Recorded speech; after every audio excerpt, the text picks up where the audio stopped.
Hello guys, അപ്പോൾ നമ്മൾ ഇന്ന് ഈവനിങ് ഫുഡ് അടിക്കാൻ വേണ്ടിയിട്ടാണ്. വീട്ടിലിരുന്നപ്പോൾ ജസ്റ്റ് എല്ലാവർക്കും ഒന്ന് വിശന്നു. അപ്പോൾ നമ്മൾ ഫുഡ് അടിക്കാൻ വേണ്ടിയിട്ട് ചേർത്തലയിലുള്ള റെസ്റ്റോറൻറ്റിൽ പോവാണ്.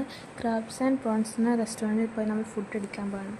ഫൈനലി നമ്മൾ അവിടെ എത്തി ഗൈസ്. പിന്നെ ഫുഡൊക്കെ ഓർഡർ ചെയ്ത് ഫുഡൊക്കെ വന്ന് ഞങ്ങൾ പൊറോട്ടയും ബീഫ് കറിയാണ് ഗൈസ് ഓർഡർ ചെയ്തത്. ഞാൻ 2 പൊറോട്ട എടുത്തു. പിന്നെ അച്ചും പൊറോട്ടയും ബീഫ് കറിയും കഴിച്ചു. ഗൈസ് നല്ല ഫുഡായിരുന്നു. ബീഫൊക്കെ ഭയങ്കര സോഫ്റ്റ് ആയിട്ടുണ്ടായിരുന്നു. ഒരു രക്ഷയില്ലാത്ത ഫുഡായിരുന്നു ഗൈസ്. പിന്നെ നല്ല ഫുഡായത് കാരണം ഞാനും വെച്ചും പിന്നെ അരച്ചും മുറച്ചും പൊറോട്ടയും ബീഫും കൂടെ കയറ്റാൻ തുടങ്ങി ഗൈസ്. നല്ല ഫുഡായതുകൊണ്ട് ഫുൾ കഴിച്ചു. പിന്നെ എൻ്റെ ഫുഡ് കഴിച്ച് കഴിഞ്ഞിട്ടുള്ള എക്സ്പ്രഷനാണ് ഗൈസ് ഈ കാണുന്നത്.